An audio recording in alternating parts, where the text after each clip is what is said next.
I'm Alex Mozetta, and welcome to Winner Take All, where we talk about the constant battle to fight back and win against big tech monopolies. We obviously did have a ruling in Epic v. Apple, where the judge said that Apple is not a monopolist. We're going to get to that in a little bit. But first, I want to talk about a common theme that we've talked about for, a year or so now, as it relates to asset price inflation with tech valuations, just basically going through the roof.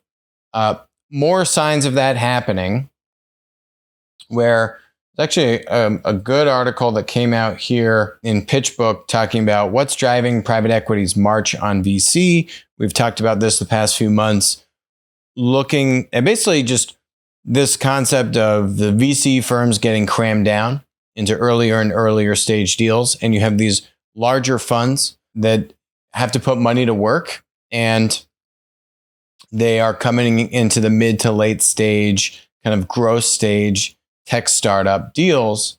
And this article does a great job really highlighting that private equity firms have ramped up their exposure to startups and are participating in more than half of all U.S. venture capital deals by value, up from about 37% just 2 years ago. So keep in mind that's by value. So if I go, if I scroll down in this piece here, and you look at, they have a chart here on U.S. VC mega deals. So VC fundraises over $100 million within 2021.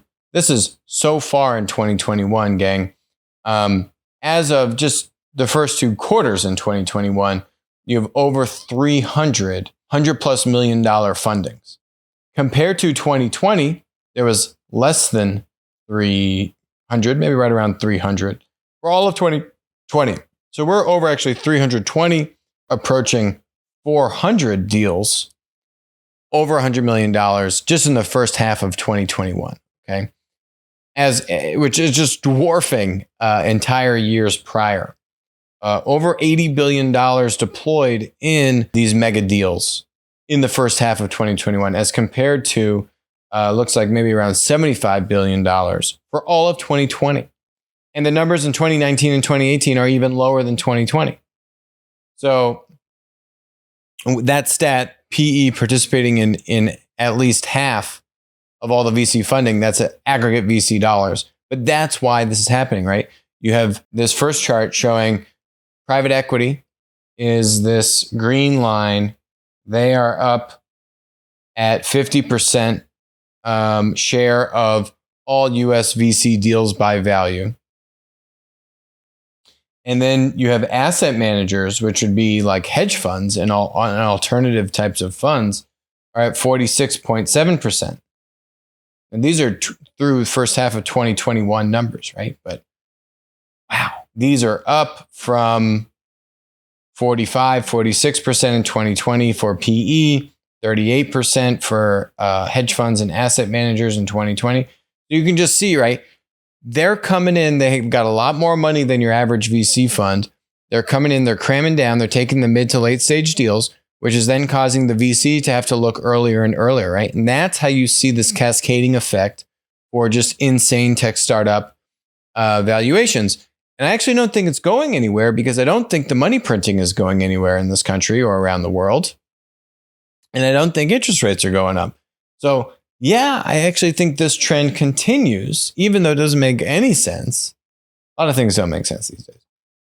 Another byproduct of this, another topic related to this, is this article from The Information. Startup founders are cashing out in their Series A fundraises. What? You know what that means? It's like you started a company a year ago, maybe 2 years ago, no more than 3 years ago if you're doing your Series A. Okay. You're less than 3 years into this company. It's a startup. The thing doesn't even have a proven business model. The thing has some initial traction, kind of has like an MVP. And you're taking money out of the company as a founder? What investors would agree to that, right?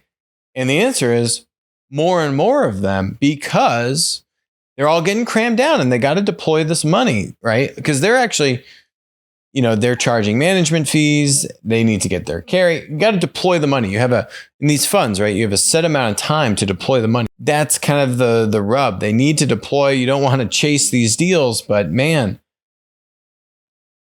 you don't see this kind of stuff. You've got record high Series A valuations. Yep. Founders retaining control, even as they turn some of their holdings into cash. And some investors are playing ball, agreeing to buy founders' shares in order to win competitive deals. It used to be that founders would ask for secondary sales. Now venture capitalists are coming out of the gate with it. Half of Series A and B deals now have some secondary component for founders. It's crazy. It's unheard of. So, another somewhat crazy topic is Coinbase. Coinbase, everyone knows it for having recently gone IPO. The biggest player to buy and sell your crypto, kind of like Robinhood for crypto. They IPO'd at over $300 a share. We were covering them about on the secondary market prior to their IPO. They were having like $100 billion valuation. At the time of their IPO, at roughly $100 billion valuation, they had like a 25x revenue multiple. They've come out with their second quarter earnings, had very strong revenue growth, up over 1,000% from the Q2 year prior in 2020. Right? They did over $2 billion in revenue Q2 of 2021, and they did less than 200 million in Q2 of 2020, right? So phenomenal growth all around, but the stock is falling. Opening in the low 300s, like 320, 330 bucks a share, is now down to $243 a share. They just announced that they want to raise a $1.5 billion. They want to issue $1.5 billion of debt. And the stock is now falling on that news. It would use the proceeds of a bond sale for general corporate purposes, such as investments in product development or future acquisitions of other companies or technologies. And not to mention, Coinbase Ventures, founded in 2018, is the third most active corporate VC in the United States. They are on track to jump into first place for the year of 2021 in total deals closed, beating Salesforce Ventures and Google Ventures. Yeah. They have, in Q3 alone, it looks like they have done over 20 deals. It's not a cumulative number. And Q3 is not even over. It did like 18 deals in Q2, about 20 deals in Q1. It's deploying a lot of money.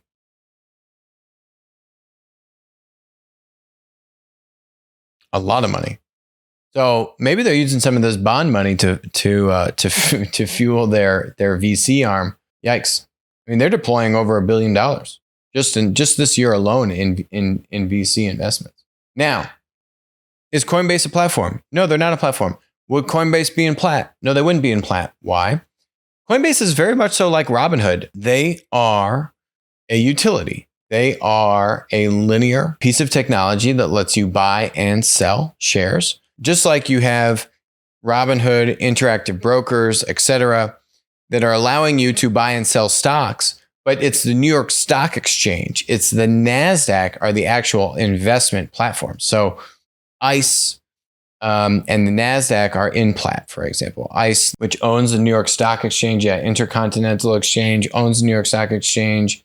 They are in Plaid, okay? And they own a bunch of other exchanges and clearing houses and all these kinds of things. So they are a platform business. Coinbase is not. Will Coinbase be able to survive and have enough defensibility to survive the entrance of Robinhood getting into crypto. So here's an article from Robinhood. Robinhood does so much crypto trading, they've actually disclosed that people, basically their customers not trading Dogecoin could be an issue or actually a liability. They've disclosed it as a risk to investors. Robinhood says Dogecoin accounted for 62% of crypto revenue in Q2. Crypto made up over 50% of transaction-based revenue in the second quarter, up from 17% in the first quarter. This is 2021 numbers. More than 60% of its funded accounts traded crypto in the quarter. These are big numbers, right? Robinhood said its revenue from crypto transactions was $233 million, up from $5 million in the year-ago quarter. Big dependency on crypto. Who else is getting into crypto? Interactive Brokers is getting into crypto. Trade crypto for less coins, says their email. Clients with individual brokerage accounts in the US now have the ability to seamlessly trade Bitcoin, Ethereum, Litecoin, Bitcoin Cash through Interactive Brokers' different trading platforms. And you know, Interactive Brokers, you don't want to mess with this company. They are highly sophisticated. They know what they're doing. They understand how the margins work in these kinds of businesses. Coinbase has been, their margins are ridiculous and I think indefensible. And that's why you see Robinhood getting in here. I mean, how are they making these kinds of fees, right? Compare the fees that you're making on the trading volume for crypto versus what you're doing in the stock market, right? One is a regulated, mature market, and the other one is not. And guess where do you think you're going to be able to take advantage of consumers and get these kinds of fees? Crypto. So doesn't mean that these businesses are going to go bankrupt, but I think this is absolutely a bubble. I don't think that Coinbase has the defensibility. There's no platform. There's no network effect. And you're going to have Interactive Brokers and a bunch of other players just get more and more into crypto. And we spoke about when Coinbase went public that a big part of their ability to drive revenue growth was their ability to onboard new coins. So Interactive Brokers is just coming in here with 5 coins, right? Coinbase they're going to give you a much wider selection. And so as you get into this race to say, how can we onboard more and more coins, which are going to be more and more illiquid, which are going to allow these trading sites to gouge you on these alternative coins, these lesser known coins that hopefully are going to pop and you're going to make a lot of money on, right? But it's a very risky business. And I love to see Interactive Brokers and more of these established traditional players get into this space and really, see how well Coinbase and these Robinhoods can actually play the game. And I think that's why you're seeing, you're seeing that with the Coinbase stock down where it is. Okay. So all this news about Apple and Epic, the official news is that Apple won the lawsuit, that Epic lost the lawsuit. Now the but is the follow-up details from the judge, this Judge Gonzalez Rogers. And so what Epic wanted to do is be able to launch its own app store. So you could have a bunch of different games, kind of like this metaverse concept that we've talked about on the show. The interesting thing with all of this is that actually that's Roblox. Roblox has thousands of games and you can get them through the Apple app. You can get your Roblox app on here. And then you can go download a bunch of games within the Roblox app. That's essentially what Epic wanted to do, but the judge struck that down. Okay, well, that part doesn't really make much sense to me, but okay. The interesting thing, how Roblox was able to do that, Roblox built a viable business for years, decades actually, before coming to iOS or Android. Those are actually the last development platforms that they rolled out onto. iOS and Android were, towards the more recent, these last few years of Roblox's journey. But Roblox was building this community of gamers and game developers for years and years and years, over a decade, before they then said, hey, we'd like to build an iPhone app, right? And obviously they were in talk with Apple, and their whole their whole business model was built on having apps within the Meta app, right? This metaverse concept. To me, why does Apple get to allow Roblox to do this, but not Epic? Now, the flip side of that is if you're Epic, maybe you should start doing this kind of app within an app elsewhere, build a business outside of the Apple ecosystem, Android ecosystem, and then get enough power, get enough scale, and then you'll be able to have that leverage and bring Apple to terms potentially, right? But that's not what happened with this court case. Instead, the judge shut that down. The judge said that Apple was not a monopolist. Here was her language in her conclusion. Thus, and in summary, the court does not find that Apple is an antitrust monopolist in the sub-market for mobile gaming transactions. I mean, it makes no sense. How does she come to that conclusion, right? In the mobile gaming transaction market, mobile gaming, there's two companies. It's Apple and it's Google. And she's saying that these two companies, which split the transactions roughly equally, don't have monopolies. Okay. So, duopoly? Is that the word she'd want? Duopoly? I mean, how literally does she expect to monopoly, right? You need to have 70% market share. Then she would consider it a monopoly. Kind of ridiculous here. However, the court does find that Apple's conduct in enforcing anti-steering restrictions is anti-competitive. A remedy to eliminate those provisions is appropriate. This measured remedy will increase competition, increase transparency, increase consumer choice and information while preserving Apple's iOS ecosystem, which has pro-competitive justifications. Moreover, it does not require the court to micromanage business operations. Basically, what she's saying is that you, as an app developer, can now divert traffic to pay for in-game purchases by linking them outside of the app. If you want to give them a link to go out of the app and then go to a separate website and pay, and presumably pay a smaller fee, Apple's taking 30%. So if you say, well, this was going to be $10, it's not going to be $7, but maybe it'll be $8.50, and Epic in this case makes an extra 15%. The consumer saves 15%. Apple gets none of that. Okay, wouldn't make sense to go to $7 because if you're Epic, then you might as well just leave the in-app payment workflow, which is going to give you higher conversions, right? Because it's a pain to leave the app, go to a website. You got to log in. Is that going to work? You got your payment information, right? Just all those, every touch point in that process leads to people not going through and converting to the next step, right? Every click, every extra click is less people going through with the purchase. How much is that worth? How much fall off do you get if you give a slightly discounted price, not 30%, but 20%, 15% discount by going outside of the app experience? We'll see. Now app developers will be able to test that out and have more control over how they process payments. For companies like Spotify, this should be a big win, assuming that there's no other issues with that this anti-steering provision has been subverted for all kinds of apps, not just mobile gaming, which is what Epic was, trying to codify, right? This is a mobile gaming transaction kind of issue.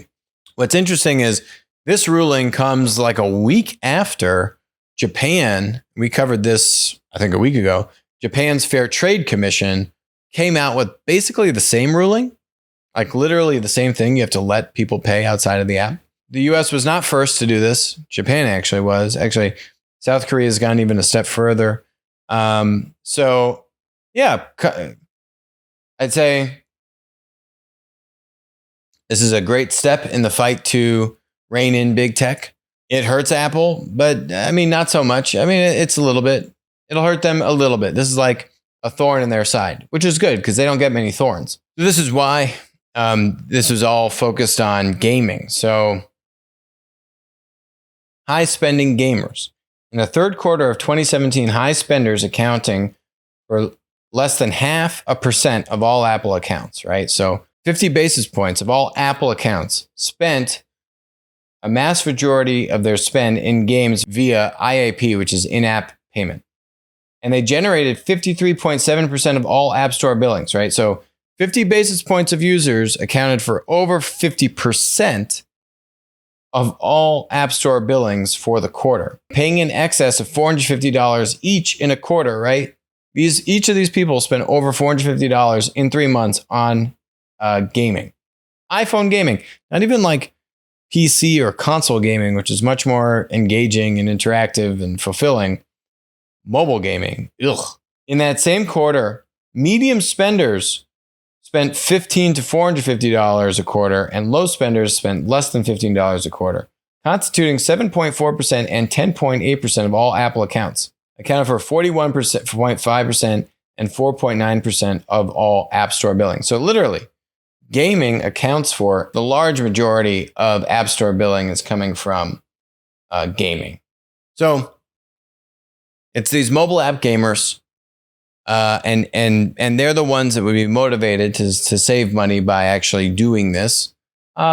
Maybe some users like Spotify and others, but those would be more of the fringe examples than gaming is really the large majority of where the spend is on the App Store.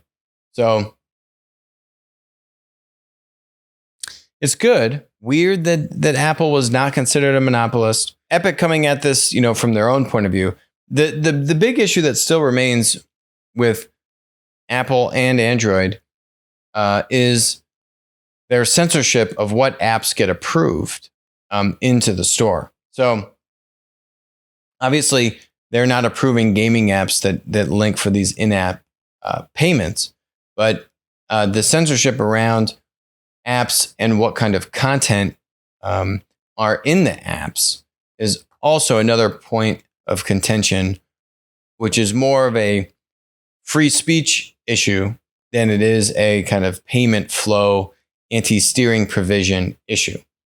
So there hasn't been an active case brought against that, but that would be the other bit which has blocked a lot of apps that Apple and Google deem to be, not ideologically fit for its consumers to then be ruled out of being able to have a place in the App Store and then run on the iPhone. Okay. So next topic is somewhat recent article here saying exactly what we were talking about over the past year now with TikTok. What was the article that we referenced maybe 9 months ago now was like American head, Chinese body, where you had really just the sales and marketing arm of TikTok is in the United States. TikTok is owned by ByteDance, Chinese company, and all of the product and development resources for TikTok are in China. And what we were talking about on the show is that there's no way for you to just up and rip out this workforce from China and move them outside of China. It doesn't work that way. You have thousands of people building this product, and they were going to do the deal with Oracle, for example. There was just no way that you were realistically going to be able to move this outside of the country in any measurable period of time. Just such a gargantuan effort. Same thread exists for Zoom.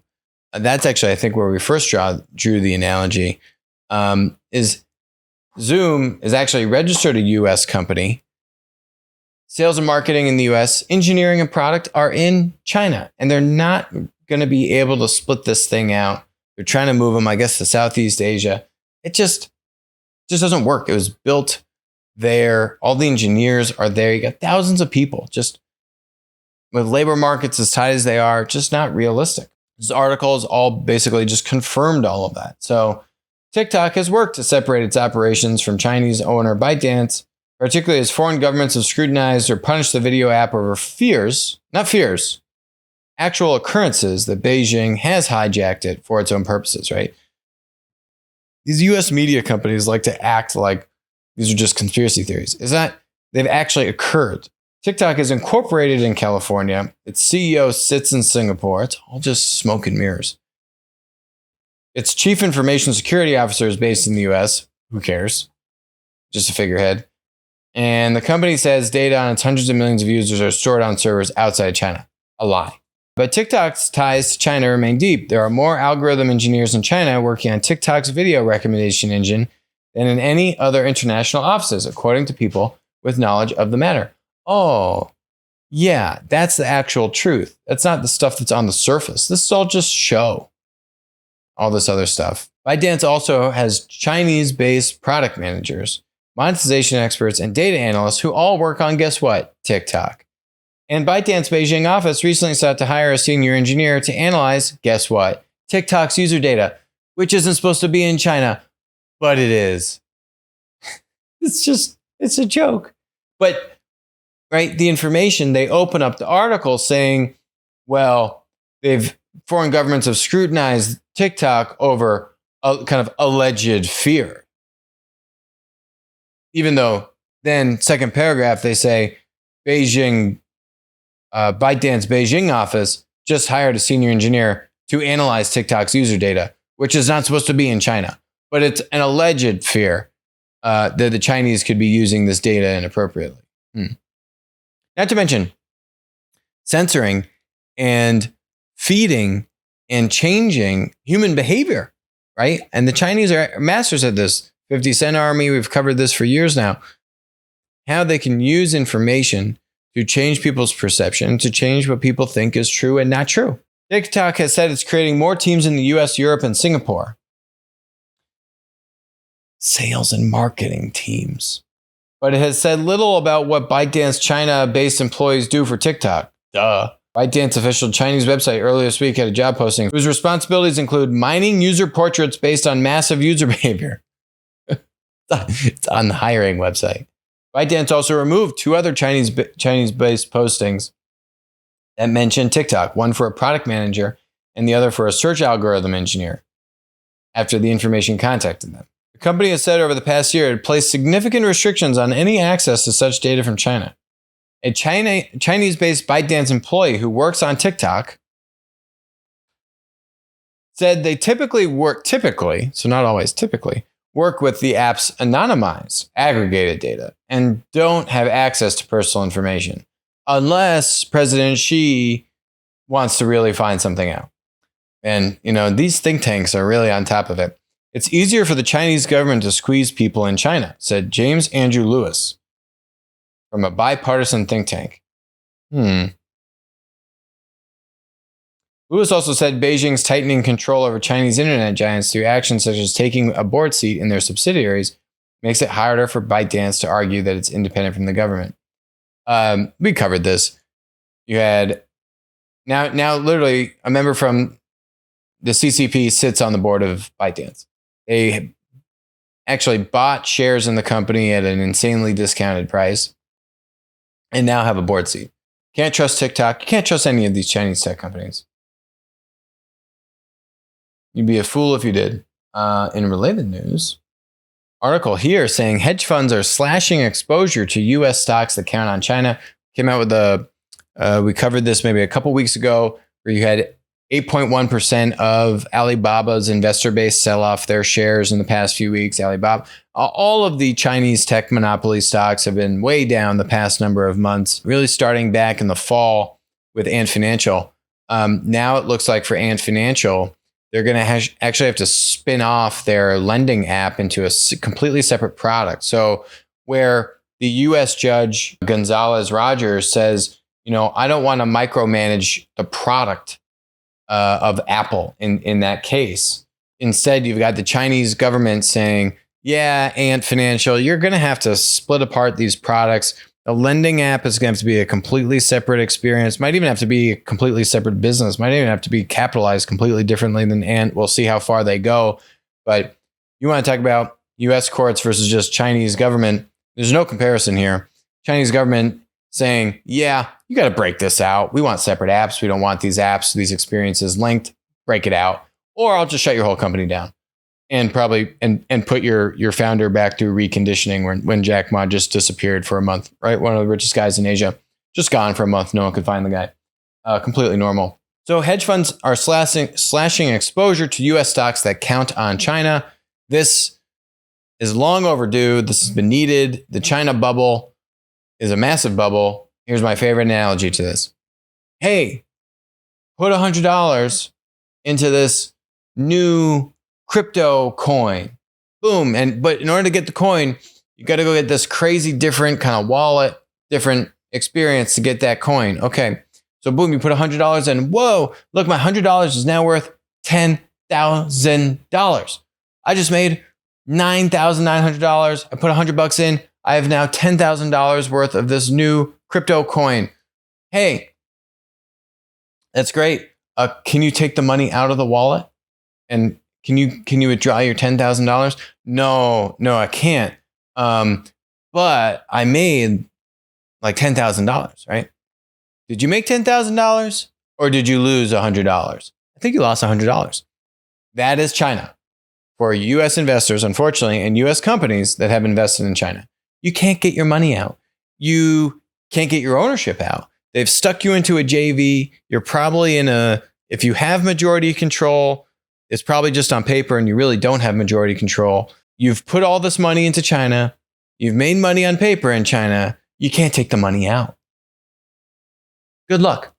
U.S. investors, thank God, are waking up to this. You can see here, companies with elevated sales from China were dumped as fund managers cut their net holdings by 26% over the month through late August to the lowest level since April 2020. That may seem like not that big of a deal, but you have to remember, since April 2020, we've had trillions and trillions and trillions of dollars pumped into this economy, right? These investors are scrambling for places to put this money. Scrambling. I was just talking about the inflation that we see with tech stocks and just the insane valuations we see with tech stocks. Investors are looking anywhere and everywhere to put this money, but they're not putting it in China.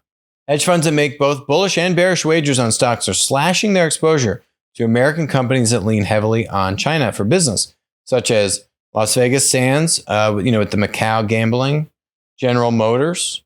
Those counting on the Asian country on China for supplies saw their ownership fall 17% from the bottom range of the past year. So 26%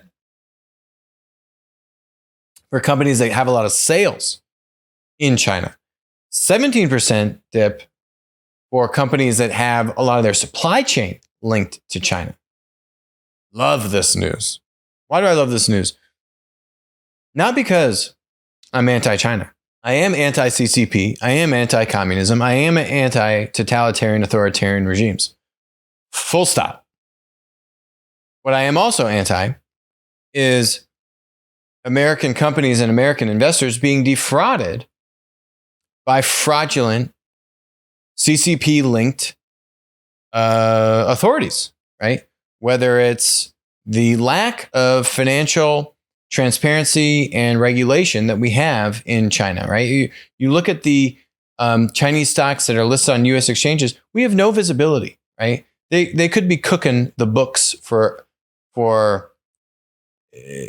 any number of things that we have no visibility in. They don't have to. Every other country in the world that lists on a U.S. exchange has to comply with a much higher degree set of regulation, auditing, transparency to inform U.S. investors. That's not even what this article is talking about. This article is talking about U.S. companies that have exposure to China. So think about the exposure you have as a U.S. investor in a Chinese company. That's not even what this is talking about. Then you have a step down from there, the exposure of having sales come from China.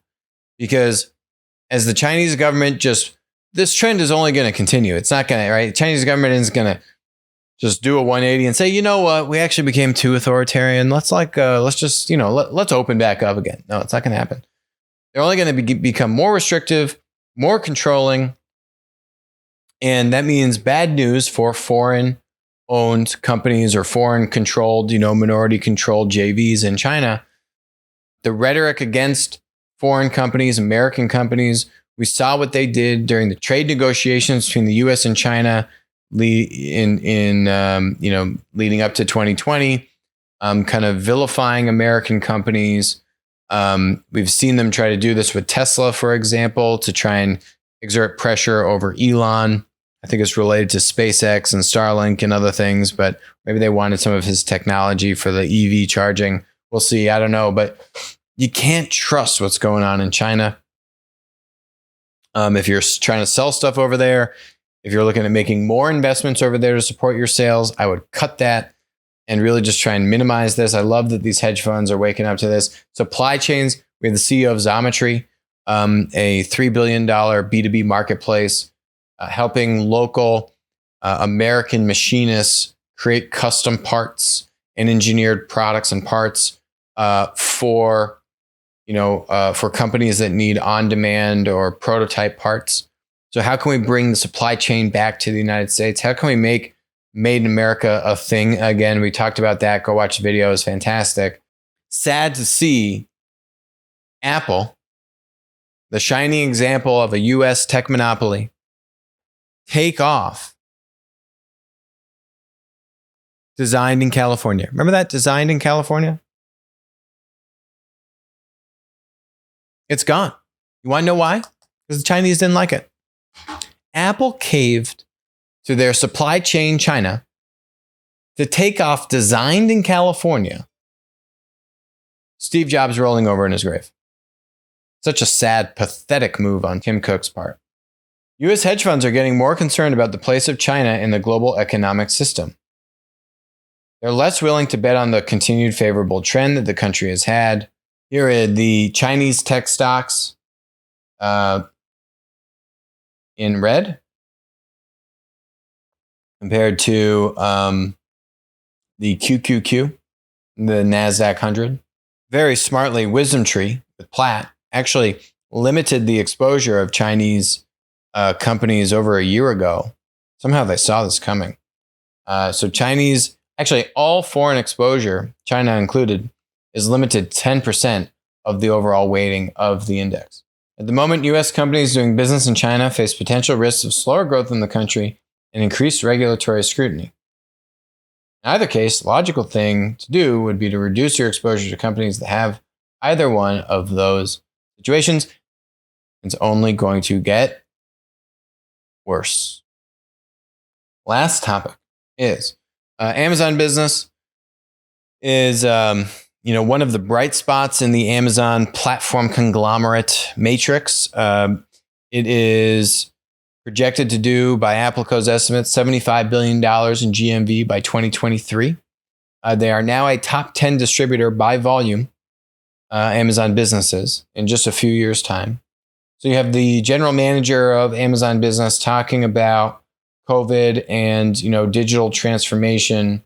So some highlights here.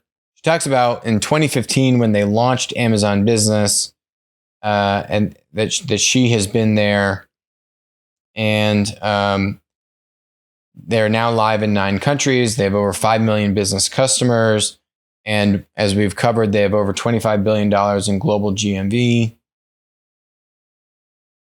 Interesting story on how Amazon Business got started. It's actually Amazon Supply. Amazon Supply was actually a separate website. You could not get to it from Amazon.com. And it was actually didn't have any third-party sellers on it. It was actually all 1P. It was all product that Amazon was taking on balance sheet and then reselling. They actually ultimately shut that down, Amazon Supply, and then a year or so later launched Amazon Business. So they took those learnings. It didn't do particularly well, but they took those learnings, baked in that product offering into the Amazon.com experience. A lot of changes to the workflows to cater to business customers and the needs of distributors and manufacturers and for the consumer. So they baked that functionality, the workflow, the fulfillment, the different aspects of the business in, and then they also launched as a true marketplace with 1P product, yes, but also 3P, third-party seller product. She highlights here, you may not know that over half of their $25 billion in GMV actually comes from third-party sellers. That split is actually much more so. You look at the early days of Amazon on the consumer side, they were much more so 1P weighted. Until only about a few years ago, Amazon been around since 1994, right? So 20 plus years into their marketplace business, did it take them to actually cross that threshold of having over 50% of the products sold on Amazon B2C marketplace come from third-party sellers. Amazon Business, much earlier in its life cycle, hitting that threshold much sooner. So talking about digital transformation, did the pandemic accelerate these digital transformations? I do think the pandemic has vastly accelerated that transition. There's a lot of shifting of the procurement function in the workforce to remote and online. It eliminated some of the barriers and it put the focus, frankly, on the core mission of the companies to eliminate friction and barriers in sourcing. We're talking about the customers, right? We believe there's an infinite number of opportunities for e-commerce for technology to helping get companies more focused on the core mission. So whether it's automating workflows such as replenishment, dialing policies into a curated buying experience that would have been very manual. Just the basics of how do I find suppliers, how do I compare products and gather information. Classic case study is that Amazon Business helps Stanford. Yes, Stanford, very large customer, complex customer, the classic customer that you would expect needing all these value-added services, which large MRO distributors have been touting as their barrier from aggressors like Amazon Business, has become an Amazon Business customer, Stanford has, and did a case study where they said that they reduced their procurement expenses, right? Procurement overhead, right? What she's talking about here, automating workflows and centralizing buying policies across all the different colleges at Stanford, had reduced their manual overhead, labor overhead of procurement and all this by over 50% at Stanford. Here's a question around artificial intelligence, machine learning, and how Amazon Business is using that. On the Amazon consumer website, there's features that you and I have always loved. The ability to find alternates for products. It's rumored that over 40% of Amazon sales are from the product recommendations engine. To get reminders when it's time to replenish something, to get useful feedback on product details. Those are all core capabilities under the hood, of course. Key difference between B2B and B2C is the B2B customer wants a lot more control.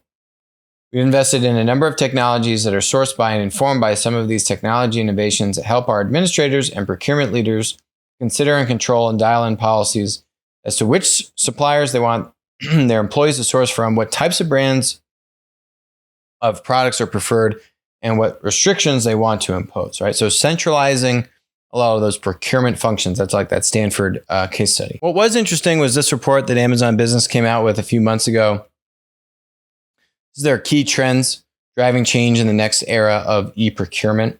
A lot of this is focused more on catering to business customers than talking about recruiting sellers and suppliers, right? 96% of buyers who shifted more procurement online during the pandemic said they anticipate their organizations will continue doing more e-procurement even after pre-pandemic business functions resume. Yikes. 83% of buyers surveyed said their companies plan to increase their purchasing budgets reserved for Black and minority-owned businesses this year.